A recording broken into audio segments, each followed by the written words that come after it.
नमस्कार, क्या हाल। Welcome to learning journey. आज हम कर रहे हैं चैप्टर 5 को समाप्त मिसलेनियस के साथ। तो देखो, सबसे पहला एग्जाम्पल देखो, तरीके से सीखना है तो आपको हर एक लेक्चर का पता होना चाहिए क्या हुआ और आपके अब तक चैप्टर में हुआ क्या। मिसलेनियस बहुत ही इंपॉर्टेंट होती है, उसके साथ आपको करना है एग्जाम्पल और उसके क्वेश्चन सारे इंपॉर्टेंट। तो एग्जाम्पल 1 देखते हैं क्या कह रहा है। उसने एक ये क्वेश्चन दे दिया और उसी देखो इसमें 2 क्वेश्चन छुपे हुए हैं। अब ओके, ठीक है, 2 क्वेश्चंस कैसे छुपे हुए हैं अगर आप देखो। अगर मैं इसे u ले लूँ, इसे v ले लूँ और मैं निकालूँ du/dx और dv/dx और इन दोनों को जोड़ दूँ तो मेरा dy/dx ही हो गया ना, काइंड ऑफ। ये अगर y सोचे तो अब हम वही करेंगे। यहाँ पर जो पहले हम करेंगे u वाले को सॉल्व। u क्या है हमारा, √3x + 2। अब देखो, इसको नॉर्मल डिफरेंशिएट तरीके से करेंगे। कैसे, मैं इसे क्या लिख सकती हूँ, 3x + 2 की पावर हाफ। अब इसको अगर मुझे सॉल्व करना है तो नॉर्मल चेन रूल या कोई अच्छा सा बताऊँ तो आप इस हाफ को आगे लेके आ सकते हो। नॉर्मल फंक्शन की तरह ट्रीट करेंगे। 3x + 2 का 3x + 2 और हाफ में से 1 माइनस होगा विद द फॉर्मूला, तो इसका आंसर माइनस का हाफ हो जाएगा। और इंटू करेंगे अंदर वाले के इंटू करेंगे अंदर वाले को, जैसे हम करते हैं डिफरेंशिएट वैसे। तो अंदर वाले का डिफरेंशिएशन क्या आ जाएगा, 3 ओनली। तो ओवरऑल आंसर क्या आ गया, 3/2 √3x + 2। So this is it. यहाँ ये तो एक साइड आ गई, v वाली साइड थोड़ा थोड़ा मिटा देते हैं, ठीक है। अब मैं आती हूँ, u वाली साइड होगी ना, v वाली 1 समथिंग है, तो 1 समथिंग को हम किससे सॉल्व कर सकते हैं, क्वेश्चन रूल से। ये अगर मैं ऊपर ले लूँ s, नीचे ले लूँ r, तो आपको याद हो तो s/r का डिफरेंशिएशन यानी कि s-r - r-s अपॉन में r²। तो वही करेंगे। तो क्या हो जाएगा, यहाँ पे पहले वाले का डैश लेंगे, मतलब ये वाली चीज़। या तो आप इसे ऐसे कर लो या तो आप इसे दूसरा तरीका बताते हो, इसकी जगह आप कर लो अंडर को लिख दो ऐसे, मतलब 2x² + 4 को लिख दो माइनस का हाफ करके। अब इसको इसी तरीके से कर लो जिस तरीके से आपने यहाँ करा, माइनस का हाफ बाहर, 2x² + 4 एज इट इज़, और माइनस का हाफ माइनस का 1 मिला के क्या बना देगा, माइनस का 3/2। तो माइनस का 3/2 एक साथ, और फिर आप हम करेंगे अंदर वाले को डिफरेंशिएट। अंदर वाले को करेंगे तो क्या आ जाएगा, 4x। तो ओवरऑल इसका आंसर क्या बन जाएगा, यहाँ से 2 से ये कट भी गया एक्चुअली, तो 2x अपॉन में 2x² + 4 की पावर 3/2। इन दोनों को कंबाइन कर देंगे, हमारा आंसर बन गया। देखो यहाँ पर वही एकदम आंसर है, माइनस का है ना। तो ये दोनों को कंबाइन करने से हमारा फर्स्ट वाला पार्ट तो सॉल्व हो जाएगा। अब सेकंड वाले पार्ट में थोड़ी सी लॉगरिथमिक की प्रॉपर्टी लगेगी। सेकंड पार्ट क्या है, log of 7 log of x। तो जब मैं इसे सॉल्व करूंगी तो देखो बहुत ही सिंपल तरीका है, इसको पहले मुझे खोलना आना चाहिए। इसको तरीके से कैसे खोल सकते हैं, if you know log x मतलब नॉर्मल अबव वाला पार्ट, और ये जो बिलो है उसे हम log of 7 करके नीचे लिख देंगे नॉर्मल। अब अगर मैं इसमें से 1/log 7 को क्वेश्चन मतलब कांस्टेंट है ना, काइंड ऑफ कांस्टेंट ही समझ लूँ, जस्ट बेटा बनी रहा, ठीक है, कांस्टेंट ही है वैसे वो। तो अब जब मैं ऐसे करूँगी सॉल्व, तो यहाँ तक तो ये हो गया। अब बचा गया हमारे पास log of log x।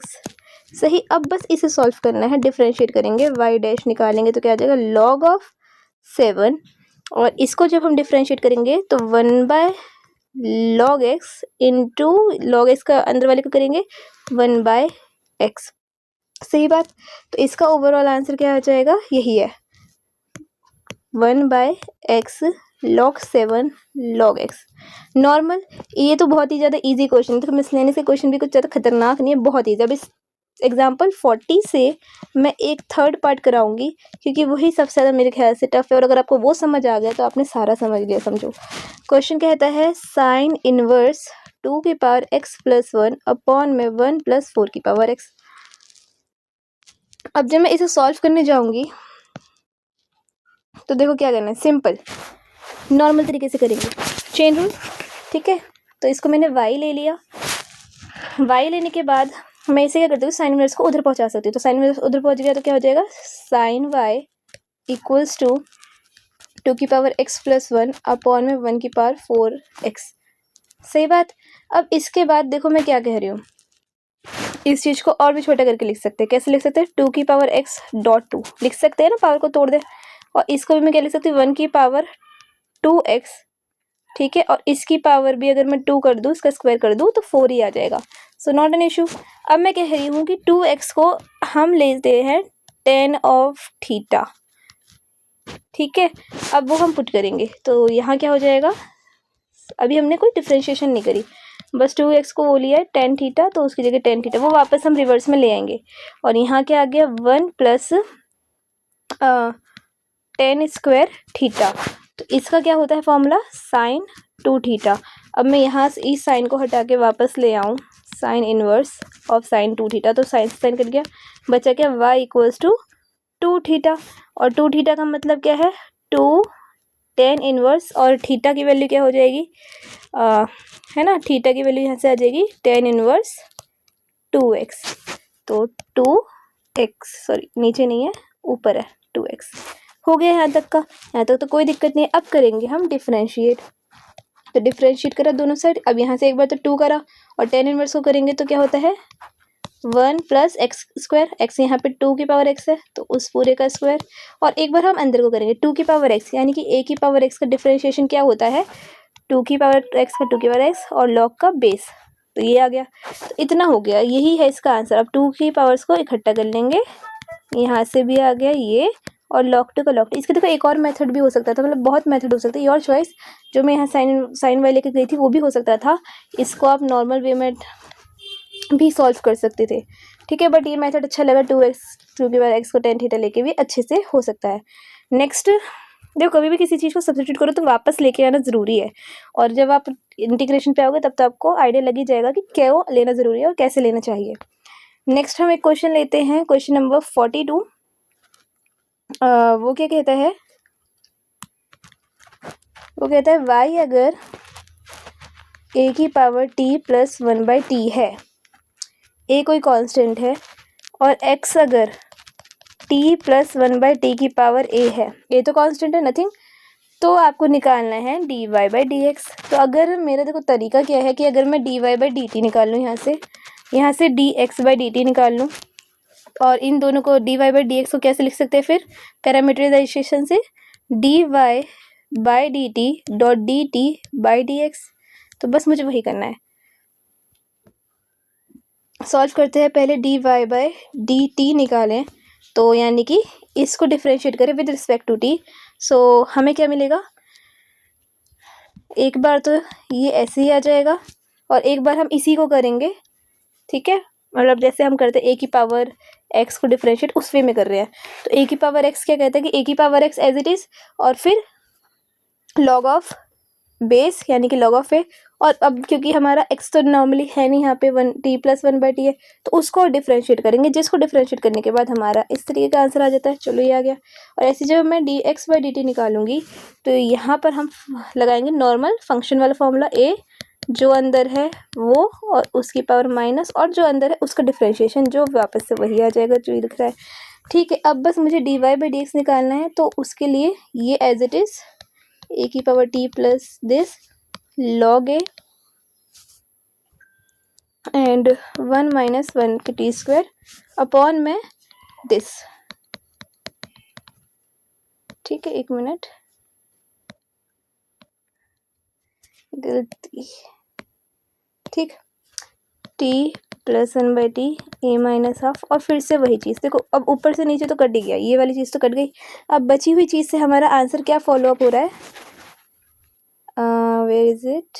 Answer देखो यही बन जाएगा हमारा बची हुई चीज़ों से, a की बार t प्लस 1/t अपॉन में a, यहाँ log a, और यहाँ t प्लस 1/t। हमने यहाँ क्या करा? हमने कुछ नहीं करा, हमने देखा ये a की पावर x की फॉर्मेट में है, इसको उस वे में कर दिया। इसका डिफरेंशिएशन क्या होता है? a की power x log of a लगा दिया, जो जो जैसे था।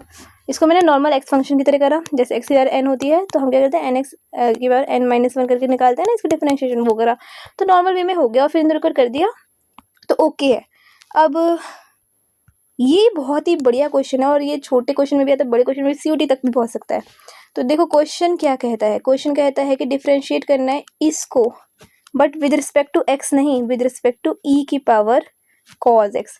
अब यहाँ आती है दिक्कत, बच्चे को पता ही नहीं होता, विद रिस्पेक्ट टू बदल गया ना। अब क्या करना चाहिए, अब देखो नॉर्मल मैं बताऊँ तो इसको तोड़ते हैं। कैसे तोड़ेंगे, सबसे पहले इसको ले लो आप, एक फंक्शन कोई सा भी u ऑफ x ले लिया, इसको ले लो v ऑफ x, तो u और v मेरे पास एक फंक्शन आ गए। ठीक है, यहाँ से अब हमें क्या चाहिए, du बाय dv, यही तो चाहिए, इसको इसके रिस्पेक्ट में करना है, तो du बाय dv हो गया। जिसको मैं कैसे ले सकती, दोनों में x के फंक्शन है, तो जिसको मैं कैसे ले सकती, du by dx dot dx by dv।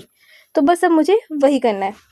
कैसे करेंगे, du बाय dx निकालो, मतलब इसको डिफ्रेंशिएट करा जाए तो क्या आंसर बन जाएगा मेरा, 2 sin x cos x, पहले भी हमने कर रखा है। और इसको करेंगे तो क्या बन जाएगा, e की पावर cos x का cos x और अंदर क्या आ गया माइनस का sin x।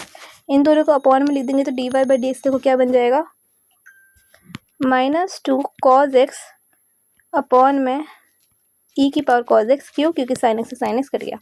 बस इतना सा क्वेश्चन था, वेरी सिंपल, और ये क्वेश्चन बहुत अच्छे से आता है। तो डू दिस। आई होप आपको ये सारा समझ में आया हो। मिसलेनियस पूरी ही ऐसी है, अगर आप चाहते हो इस पर एक सेपरेट वीडियो बनाऊं तो मुझे बताइएगा। बाकी दैट्स इट फॉर टुडे।